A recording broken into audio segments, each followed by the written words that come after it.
Hey guys, this is Mike the Scrapper. Today I want to show you a new wire stripper I have from a company called Zoda Tools. Now take a look at this.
Wasn't that interesting?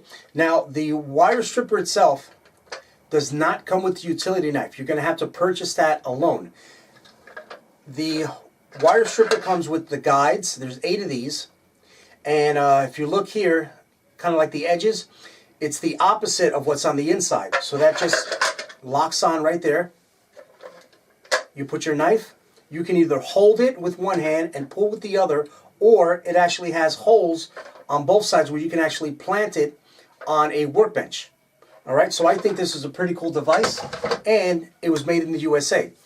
So if you guys have any questions, please put it at the bottom of the page. This is Mike the Scrapper. Please comment, like, subscribe. Till then, peace.